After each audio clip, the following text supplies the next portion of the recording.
Don't be dramatic. It's just innocent flirting.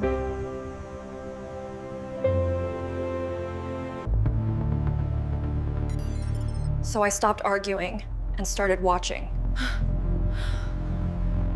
I opened my laptop and witnessed my fiancée betraying me in real time during her bachelorette party. The following morning, she received. The wedding may be off, yet the spectacle is only just unfolding. The Facebook notification chimed at 2:47 a.m., yet I found myself wide awake, fixated on the ceiling, pondering the reason behind my fiancée Natalie's absence from home. The celebration for her bachelorette party was meant to conclude hours earlier. I reached for my phone, anticipating perhaps a tipsy message or a hazy snapshot with her friends.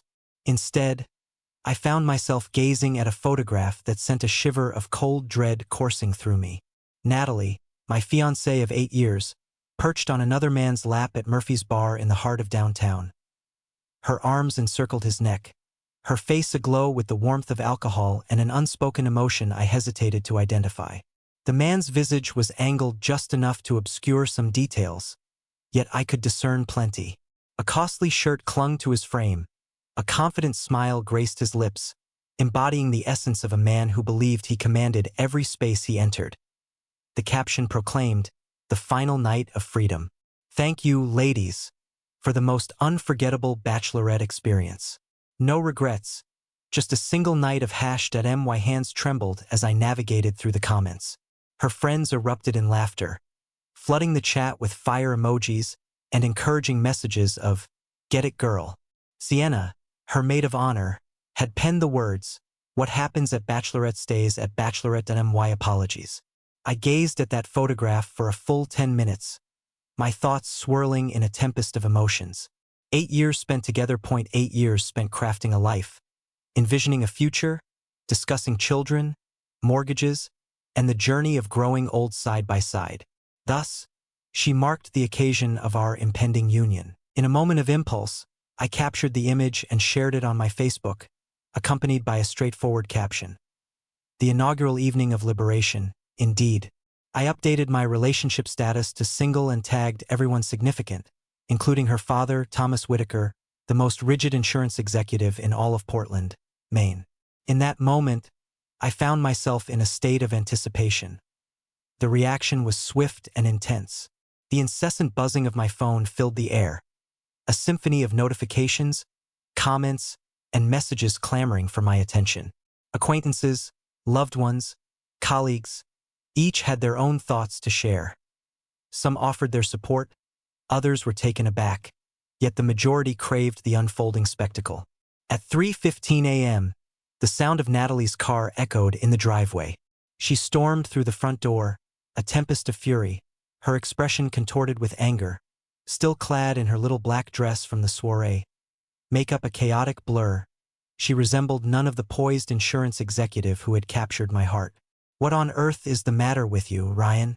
She let out a piercing scream, brandishing her phone in my direction. "Have you lost your mind entirely?" As I sat at the kitchen table, my laptop aglow before me, I observed the social media wildfire I had ignited in our quaint little town of Millbrook.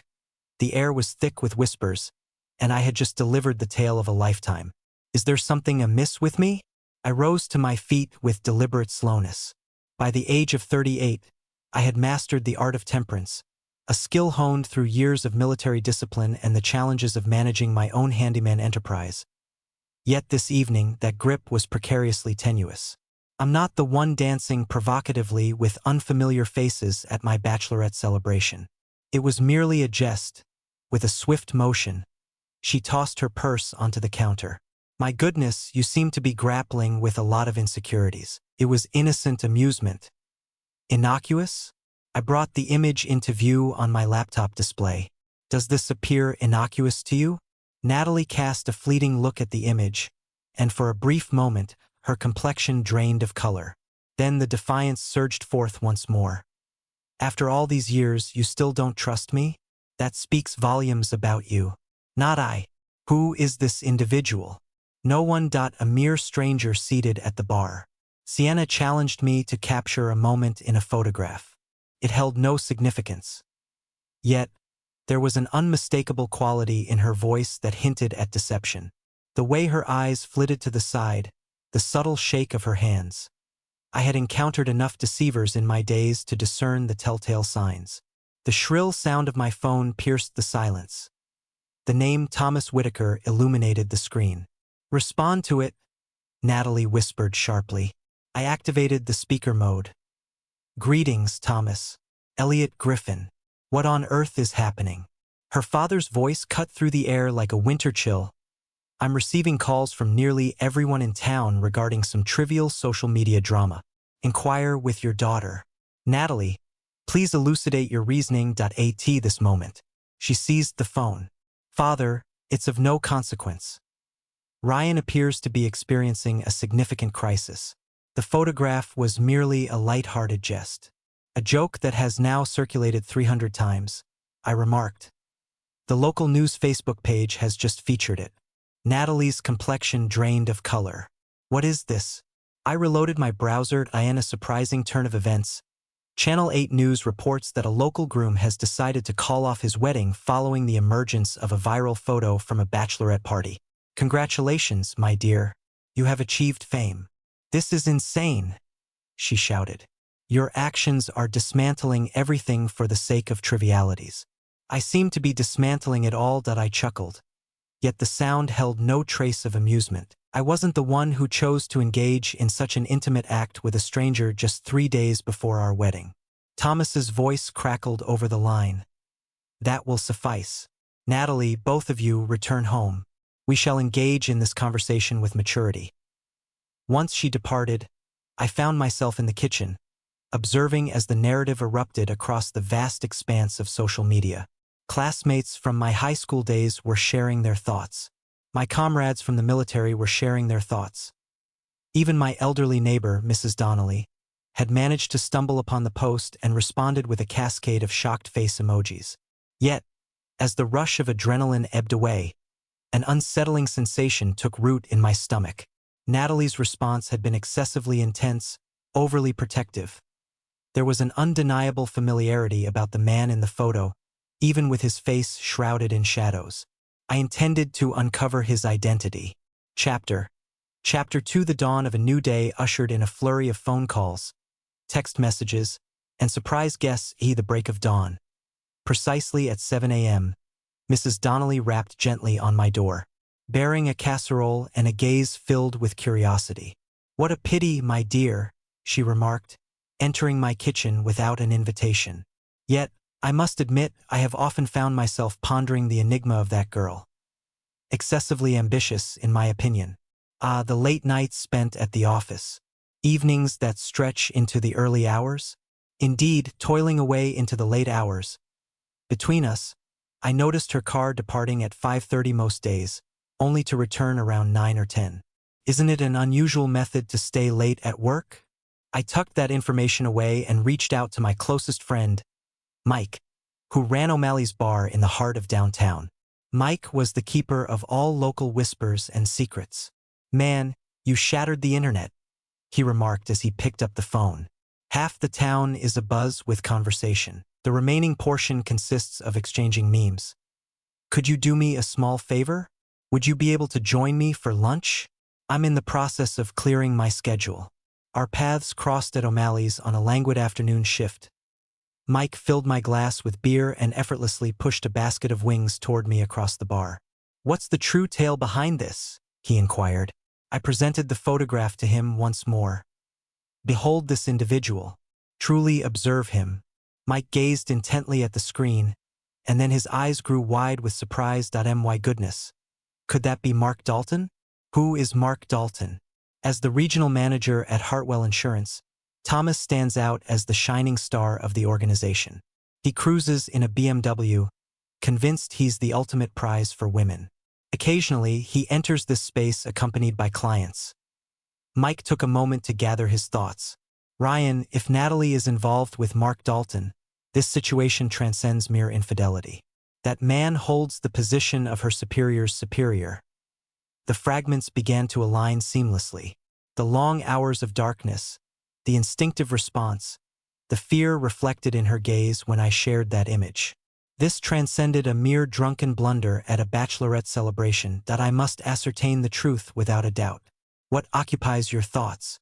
I believe the moment has come to embark on a quest for discovery. I am all in.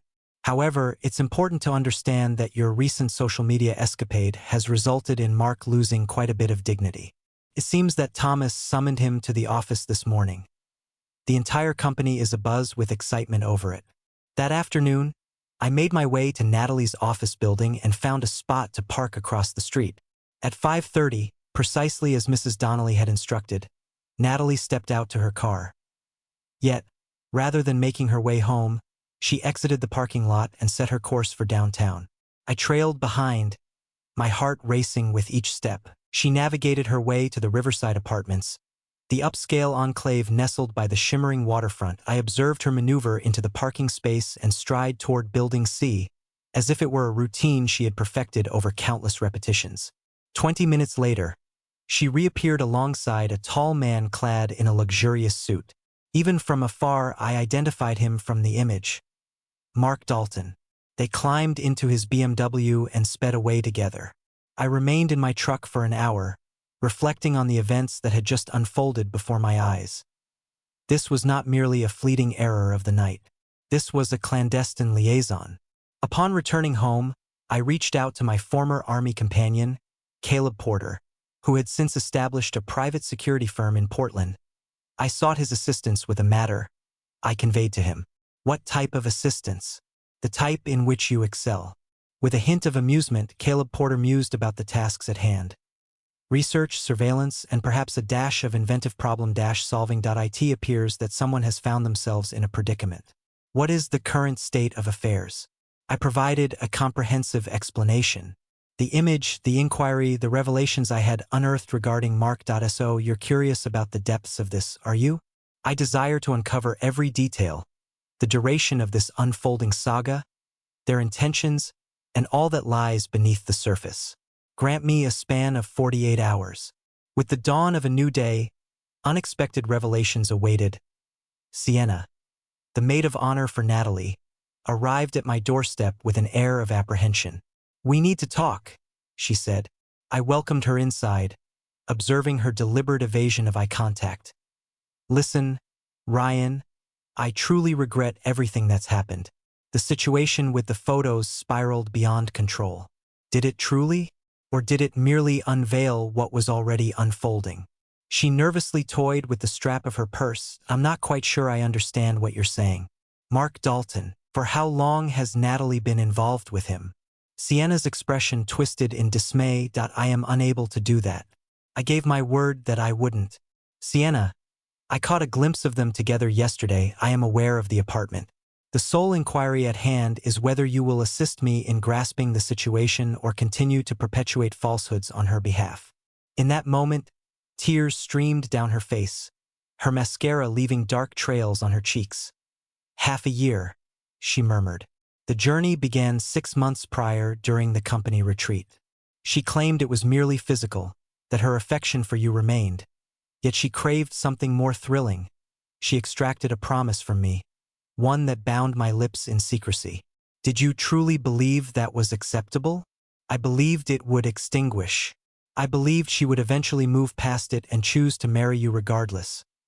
Yet, when she broached the subject of possibly canceling the wedding, a wave of panic washed over me. I believed that if she experienced one final night of abandon, she might come to understand the magnitude of what she was sacrificing. Was the bachelorette party merely a trial of sorts? She yearned to discover if she could turn her back on him. However, upon his arrival at the bar, Sienna merely shook her head. She sparkled with a brilliance reminiscent of a festive holiday display. At that moment, I realized her heart belonged to him. The betrayal struck me with the force of a tangible impact. It's not merely the act of betrayal, but the intricate web of lies woven around it. The months spent orchestrating our wedding, all the while she was meticulously crafting her escape plan. "There's more," Sienna murmured softly. "Mark has long been making promises about leaving his wife. He claims that once he ascends to the role of vice president, he will possess sufficient funds to finally sever ties completely. Natalie believes they are destined to escape together. His wife, married to Mark, has been so for 15 years. 2 children attending a private institution. My gaze lingered on her. Is it true that Natalie is aware of this? She believes she stands apart, that he truly loves her this time. Once Sienna departed, I found myself in my garage workshop, enveloped by the instruments of my craft, contemplating my next course of action. For 8 years, I had been the unwavering, dependable presence. The individual who mended what was shattered. He remained silent, keeping his gaze lowered. Yet Natalie and Mark had committed one pivotal error. They had subjected me to public humiliation, believing I would simply accept it and vanish into the shadows. They were on the brink of discovering that those who remain silent can be the most perilous when provoked beyond their limits. Chapter 3. At the break of dawn on Friday, Caleb Porter reached out to me with some news. "Your girl has been quite occupied," he remarked. "I possess a collection of hotel receipts, credit card statements, and a trove of text messages that could easily inspire a romance novel. Looking for the key points? Provide me with all that you have." For the past 6 months, their gatherings have occurred twice a week. Perpetually the same hotel, the Riverside Inn, nestled in the heart of downtown. Mark opts for cash, while Natalie has been swiping her credit card for dinners, gifts, and even lingerie. She's certainly leaving a trail behind her. What is the status of the texts? That's where the intrigue begins. Mark has been spinning a tale about his imminent promotion to VP, his plans to leave his wife, crafting an entire fairy tale around it. However, I conducted a thorough investigation into his financial matters. The man is heavily indebted. Substantial home loan, tuition for the child's education, memberships to exclusive country clubs. He has no intention of parting ways with his wife in the near future. Is Natalie aware of that? From these messages, it appears she intends to move in with him once your wedding is officially called off. She has already begun her search for apartments. Each new detail of the betrayal sliced through the heart with increasing intensity. As I envisioned our shared tomorrow, she was meticulously plotting her departure. Caleb Porter paused, a glint of intrigue in his eyes. "There's one more thing," he said. "Mark carries a certain reputation within the workplace. This is not his initial indiscretion. Rumor has it, he's familiar with this choreography. A man makes grand promises to abandon his wife, weaving a web of hope for the woman, only to vanish when the situation grows complex. Kindly forward all the materials you have stored in your email at your earliest convenience. What are your intentions?" "I intend to provide them precisely what they have earned as the sun dipped below the horizon." I made my way to O'Malley's to rendezvous with Mike. The bar buzzed with the familiar throng of a typical Friday night, yet Mike had thoughtfully reserved a seat for me at the far end, a sanctuary for our private conversation. "You look like a wreck," he remarked, pushing a beer toward her on the bar. Experience a deeper sense of despair. However, I have devised a strategy. I shared with him the insights Caleb Porter had uncovered. With every detail, Mike's expression deepened into shadow. "What's the plan of action?" "To begin with, I plan to engage in a dialogue with Mark man to man."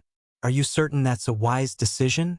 "A person like that likely has attorneys readily available at a moment's notice. I won't resort to threats.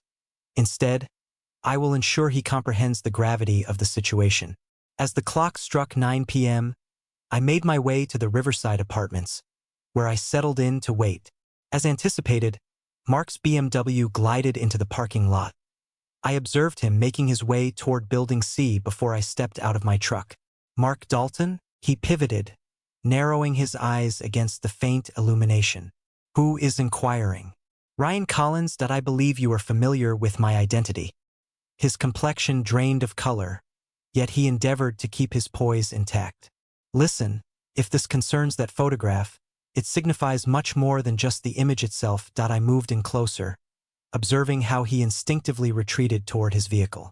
Despite his lavish wardrobe and polished demeanor, Mark exuded a certain softness, likely having avoided any genuine confrontation since his high school days. "Allow me to outline the forthcoming events," I stated with a composed demeanor. "This evening, you will bring to a close whatever it is you share with Natalie.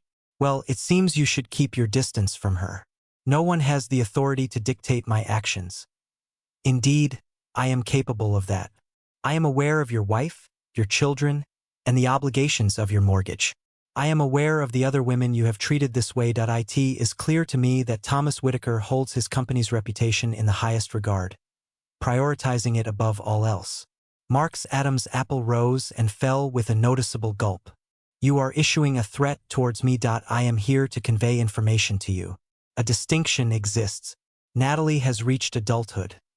She possesses the autonomy to make her own decisions. Indeed, she possesses that capability. Yet, I too possess that ability.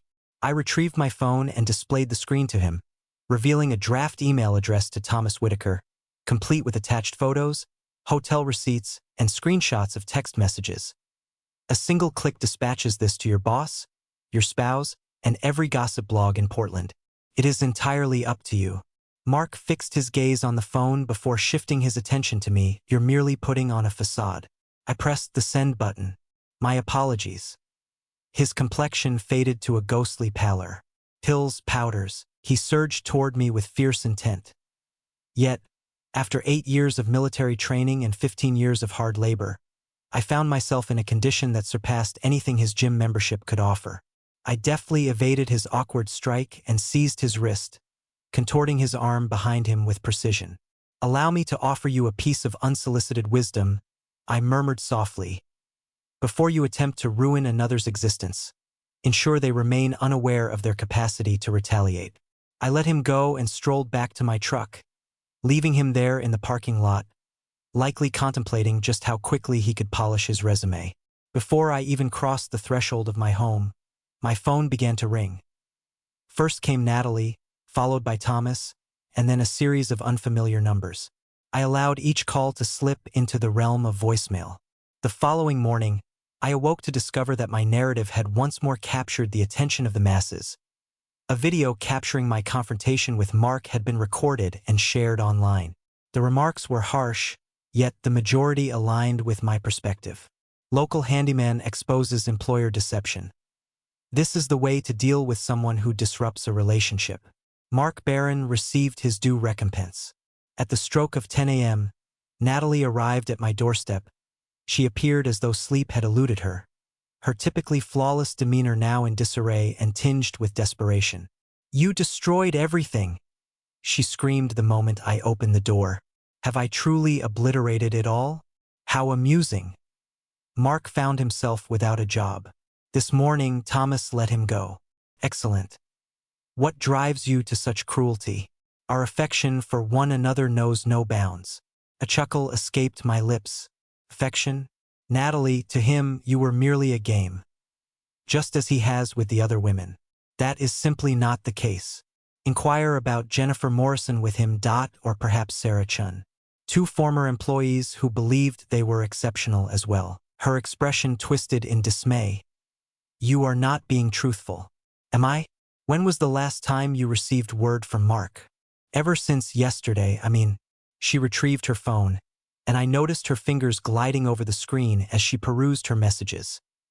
Her expression shifted as the truth dawned upon her, a revelation I had long since grasped. Mark fell into a profound silence. He's likely just contemplating his next move, she remarked. Yet, the assurance had vanished from her voice. He's likely contemplating the best way to convey this to his wife, all while trying to safeguard his assets from a potential divorce. You fail to grasp the depth of what we share. I comprehend precisely what you possess. Half a year spent in transient lodgings, wrapped in deception. And now, it has come to an end. Her gaze lingered on me, and in that fleeting instant, I witnessed the precise moment she comprehended the truth of my words. Mark would not be coming to her aid. He had no intention of departing from his wife. He didn't even bother to return her calls. I hate you, she whispered. That may be acceptable now, but you'll find yourself regretting it deeply when the weight of what you've discarded settles in. Once she departed, I reached out to Mike. What is it like to hold the title of the most renowned man in Millbrook? He inquired, as if I were merely at the beginning of my journey. Chapter for the following week ushered in a cascade of repercussions that spread through our quaint town. Reminiscent of pebbles cast into still waters, Mark Dalton vanished without a trace. Whispers circulated that his wife had cast him out, leaving him to seek refuge in a motel as he searched for employment across state lines. Natalie returned to her father's home, where he, consumed by the weight of the scandal, seldom ventured beyond the confines of his dwelling. Yet, my past companions painted a contrasting picture. It all began with Luke and Jennifer Morrison. Indeed, it was the very Jennifer whom Mark had seemingly lured in and then cast aside 2 years prior. They had woven themselves into the fabric of our lives, joining us for weekend barbecues and game nights, the sort of friends one envisions keeping for eternity. On Thursday evening, I received a call from Luke. "We need to talk," he said, his voice devoid of warmth. "Concerning what matter?" "Concerning your actions towards Mark and Natalie." "What actions did I take?" "Do not feign ignorance, Ryan. You shattered the lives of 2 individuals over a trivial image." For a brief moment, I fell into silence, allowing the weight of this to settle within me. "Luke, you understand that Mark was involved in an affair with my fiancée, don't you?" "So, he repeated that same act with your wife 2 years back." "That stands apart. Jennifer and I navigated the complexities of our issues together. We have emerged more resilient than ever. Should I have simply let it go, wed Natalie regardless, and acted as if nothing ever occurred? It would have been more appropriate to address the matter in a private manner, demonstrating maturity. Instead, you transformed it into a spectacle for all to see." The dialogue took a turn for the worse from that point onward. Luke charged me with being spiteful and harsh. I charged him with possessing a selective memory regarding his wife's affair. Words were exchanged between us, words that could never be retracted. He was not alone in this regard. In the days that followed, I received messages from Tom and Susan Bradley, Mark and Carol Chen, along with a handful of other couples from our social circle. The message remained unwavering. I had ventured too far. In this narrative, I found myself cast as the antagonist. It was evident that they had conspired in hushed tones, weaving a tale in which I emerged as the villain, while Natalie and Mark were cast as the innocent victims of my supposed malicious scheme. It was on Saturday night at O'Malley's that the breaking point was reached. As I sipped my drink in the tranquil ambience, Mike and I were caught off guard by the entrance of Luke, accompanied by Tom Bradley and Mark Chun. They noticed me at once and headed straight for my table. "Ah, look who has graced us with their presence," Luke proclaimed, his voice carrying across the bar, catching the attention of half the patrons. "The latest sensation in town." "Luke, please refrain from doing this in this place. What's stopping us?" "You were unbothered by the idea of revealing your business until Tom drew nearer. You are fully aware of your true nature, Ryan. You are a resentful individual who struggles to accept that your partner has discovered someone more worthy." Silence fell over the bar. All eyes were on the scene, devices likely capturing every moment. Is there someone more suitable? I rose to my feet with deliberate slowness. "Are you referring to a married man who was deceiving her with promises of love while pretending to be on the verge of leaving his wife?" "At the very least, Mark treated her like royalty," Mark remarked. "When was the last occasion you treated Natalie to a lovely outing? When was the last occasion you surprised her with flowers or jewelry, or took a moment to make her feel truly special?" I had been diligently saving for our wedding, the very one she intended to abandon. "You're just so dull," Luke exclaimed. "You are a handyman in a quaint little town, lacking ambition, sophistication, and a clear path ahead. Natalie is worthy of a future that transcends the confines of plumbing, one that offers her the chance to flourish beyond the realm of toilets." The words struck with the force of tangible impacts. They were meant to be my companions, individuals who had shared my life for years, who had gathered around my table and rejoiced in the festivities by my side. "Do you want to hear what truly evokes a sense of pity?" Tom pressed on. "Your insecurity is so profound that you felt the need to shatter the joy of others, all because you couldn't find a way to satisfy your own partner." "That's enough," Mike said, positioning himself between us. "Stay out of this, Mike," Luke snapped. "This matter is confined to us and your unfortunate companion present here." In that moment, a fracture occurred within me. The weeks of humiliation and betrayal culminated in this. My own friends aligning themselves with those who had wronged me. Do you wish to uncover what is truly pitiable? I spoke, my tone chillingly serene. That it is truly disheartening to witness 3 adult men conspiring against an individual, driven by their own cowardice to confront the uncomfortable possibility that their wives may have been unfaithful as well. What was that you just mentioned? Mark advanced with purpose. You've heard me loud and clear. Jennifer certainly did, alongside Mark, and I have a feeling that if I searched diligently, I would uncover details about the others as well. Luke launched a wild swing at me, a reckless haymaker that was as predictable as the sunrise. I bent low and surged upward with an uppercut that landed squarely in his solar plexus. He bent at the waist, struggling for breath. Tom seized a beer bottle, advancing toward me with intent. But before he could unleash his swing, Mike intervened, tackling him to the ground. Mark attempted to maneuver behind me, but I pivoted sharply, landing an elbow into his ribs that sent him reeling back into a table. The clash concluded in a mere 30 seconds, yet the repercussions lingered on. It wasn't merely the physical injuries. Luke would be aching for a week, and Mark would sport a rather impressive bruise on his ribs, but rather the deeper, more insidious social repercussions. The ultimate incineration of pathways that would remain forever beyond reconstruction.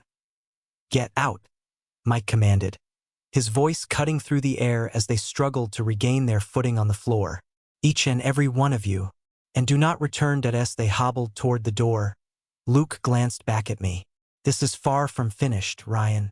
We will ensure that the true nature of your character is revealed to all. They are already aware, I responded. I am the type who stands my ground. Once they departed, the bar gradually settled back into its usual rhythm. Yet I could sense the lingering murmurs and hushed conversations. Some individuals stood firmly with me, while others regarded me as though I were a ticking time bomb. Are you all right? Mike inquired. At no point has it been better. Yet that was a falsehood. The exhilaration of the fight lingered in my mind. Yet I now stood confronted by the stark truth of my circumstances. I had lost my fiancée, my friends, and perhaps even my standing in this close-knit town where the lives of its inhabitants intertwined like threads in a tapestry. It would be wise to keep a low profile, allow the rumors to fade away, perhaps even contemplate relocating to a fresh start. Yet I had never been known for my wisdom. Chapter 5. The dawn of Monday unveiled the aftermath of the tumultuous bar brawl that had unfolded on Saturday night. The incessant buzzing of my phone filled the air with a flurry of notifications. The recording of the entire event had been captured and shared online. The footage was rough around the edges, and the sound left much to be desired, yet it unmistakably captured the moment I triumphed over 3 adversaries. The reactions were divided, with some hailing me as a hero while others branded me a violent thug. Intense discussions erupted within the local Facebook groups, as opinions clashed over whether my actions were warranted or merely another instance of unchecked toxic masculinity. Yet, the true astonishment unfolded when Caleb Porter made the call. It seems you've had quite a lot on your plate, he remarked. Information spread swiftly, quicker than you might imagine.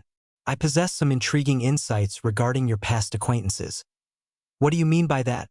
For instance, the reality that they have been orchestrating this for weeks.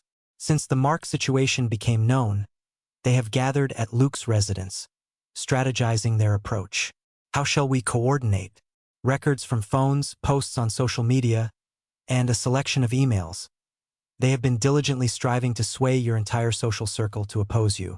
The objective was to render you utterly alone, to cast you as the outcast while they present themselves as the rational figures in the room.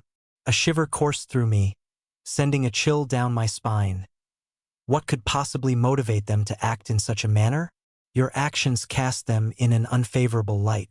By revealing the truth about Mark and Natalie, you also unveiled the reality that everyone involved was aware of the situation yet chose to remain silent. They are deflecting responsibility by casting you as the antagonist. What more is there? Luke has reached out to Natalie. They have something in the works for this weekend. A public confrontation crafted to portray you as unstable. Where might that be? The Downtown Fall Festival. A multitude of individuals, an array of cameras. A flawless setting to entice you into making a foolish decision. The Fall Festival stood as Millbrook's most significant annual celebration. The whole town would gather, accompanied by guests from neighboring regions. If Luke and his crew were scheming to catch me off guard in that place, it would unfold before the gaze of countless onlookers. Caleb Porter pressed on, revealing more. I took the time to explore your friend's financial situations and personal circumstances, just as you recommended. Are you curious about what I discovered? Share your thoughts with me. For the past 8 months, Tom Bradley has been entangled in an affair with his secretary. Mark Chun has been siphoning funds from his construction company to settle his gambling debts. What about Luke Harrison? He has been procuring pills from a dealer in Portland. We're not merely discussing marijuana. We're delving into the more potent substances. Tablets, granules, the sort that leads to significant prison sentences. I reclined in my chair, absorbing this information that my erstwhile companions were not merely hypocrites. They were, in fact, criminals. Is there a way to substantiate all of this? Images, monetary documents, written correspondence. These individuals are not as meticulous as they believe themselves to be. Provide me with all the details. What are your intentions? I intend to reciprocate their intentions in kind. A public shaming from which they will never emerge unscathed. Saturday dawned under a shroud of gray, the drizzle falling softly. A quintessential October day in Maine. The autumn festival unfolded in the heart of the town square, featuring an array of food trucks, charming craft booths, and a quaint stage where local bands could showcase their talents. In defiance of the weather, hundreds gathered to partake in the cherished annual tradition. As I made my way there just past noon, clad in jeans and a flannel shirt, I blended seamlessly with the throngs of local residents savoring the festival atmosphere. Yet, my presence was not motivated by the allure of food or the promise of entertainment. I stood witness to the chaos of battle. My gaze fell upon Luke first, positioned by the apple cider stand alongside Tom and Mark. Their eyes swept over the throng, unmistakably searching for my presence. In the vicinity, Natalie engaged in conversation with a few of her colleagues, her gaze occasionally drifting toward Luke. All of them had gathered here. Flawless, I made my way to the intimate stage where a local country band was wrapping up their performance. Betty Walsh, the festival organizer, stood nearby, clipboard in hand. Betty, may I take a moment to borrow the microphone? I inquired. Of course, dear. Are you ready to share some news? Perhaps something along those lines.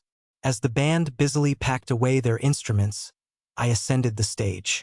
The microphone remained warm to the touch, and as I tapped it, the sound reverberated throughout the square. May I kindly request everyone's attention, please? As the murmurs faded, the audience gradually shifted their gaze to the stage. Luke and his friends navigated through the crowd, their expressions shifting as they grasped the unfolding situation, yet powerless to intervene. Allow me to introduce myself. I am Ryan Collins. This town has been my home for as long as I can remember, and throughout the years, I have held steadfast to the principle of treating others with honesty and respect. The square lay in stillness, save for the gentle rhythm of rain tapping against the canvas of the tents. Of late, there have been whispers circulating about my character, branding me as unstable, violent, and a poor friend. I feel compelled to seize this moment to clarify the truth. I retrieved my phone and linked it to the sound system. This is a recording of Luke Harrison orchestrating a pills deal in Portland last month. The audio resonated with clarity, as Luke's voice articulated discussions of prices and quantities, meticulously arranging a consistent supply. The audience whispered among themselves, their recognition of his voice rippling through the air. Luke's complexion drained of color. He began to press forward to the stage, yet a throng of bodies obstructed his path. The following recording features Tom Bradley in a phone conversation with his secretary, as they navigate the complexities of their affair and strategize on how to keep it concealed from his wife. Tom's voice resonated through the square, weaving tales of hotel rooms and deceit, chuckling at the obliviousness of his wife. Amidst the throng, I caught sight of Susan Bradley, her expression a vivid tapestry of disbelief and fury.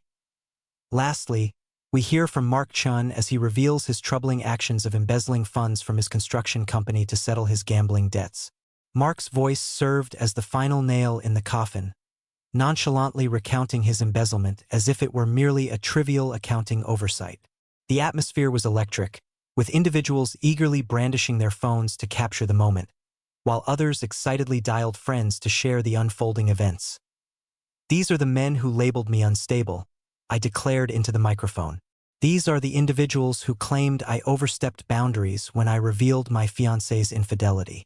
The choice of who the true villains are in this tale is yours to make." I disconnected my phone and descended from the stage. Luke, Tom, and Mark emerged from the throng, their expressions contorted with fury and fear. "Pills, powders!" Luke screamed, launching himself at me. Yet, I stood prepared for his arrival. I deftly evaded his advance, allowing his own force to propel him onto the stage platform. He struck it with force and collapsed in a chaotic mess of limbs. Next came Tom, his movements erratic and unrestrained. I seized his wrist and twisted it, harnessing his own momentum to send him tumbling over my hip. He fell heavily onto the damp grass, remaining motionless. Mark, with his keen intellect, brandished a knife. The throng erupted in chaos, voices rising in a cacophony as Mark approached, the blade catching the dim afternoon light with a menacing glint. Yet, 2 decades of both military and civilian training had equipped me with the skills to confront armed adversaries. I seized a folding chair from the vicinity, employing it as a barrier against his initial thrust. The knife lodged itself in the metal frame, and as he struggled to free it, I pivoted the chair and struck him sharply on the side of the head. He plummeted to the ground with the weight of a stone. The entire confrontation spanned perhaps 90 seconds, yet it seemed to stretch into eternity. In the heart of the town square, I found myself encircled by my vanquished foes, as the eyes of countless onlookers bore into me, their expressions a mix of disbelief and astonishment. Suddenly, the applause erupted. It started with a single individual, then surged through the throng with an unstoppable fervor. The crowd erupted in cheers, whistling with excitement, capturing the moment through pictures and videos. A voice rang out, "That's how you deal with bullies." And the crowd erupted in a chorus of approval. I glanced about and spotted Natalie by the cider stand, her expression ashen with disbelief. As our gazes locked in the bustling square, an unfamiliar spark ignited between us, something utterly extraordinary. Apprehension. At last, she was starting to grasp the magnitude of what she had set in motion with her choice to betray me. However, my journey was far from over. I made my way to where she stood, the throng of people parting before me as if I were a figure of legend navigating through the waters. "Greetings, Natalie." "Ryan, I implore you. I possess something intended for you." I retrieved an envelope and extended it toward her with trembling hands. She unsealed it and extracted a collection of photographs and documents. "Those are photos of Mark with his wife and children at Disney World last weekend," I announced, ensuring that everyone in the vicinity could hear, accompanied by the lease agreement for their new home in Florida. It appears that he did not, in fact, lose his job. Rather, he was transferred, and he brought his family along for the journey. Natalie gazed at the photographs, her expression faltering as the reality dawned upon her. Mark hadn't allowed our scandal to shatter him. Instead, he seized it as a pretext to vanish and embark on a new beginning in a different place. "As he likely had in the past. He never loved you," I murmured softly. "To him, you were merely another game." She gazed up at me, her cheeks glistening with tears. "How did you manage to find out?"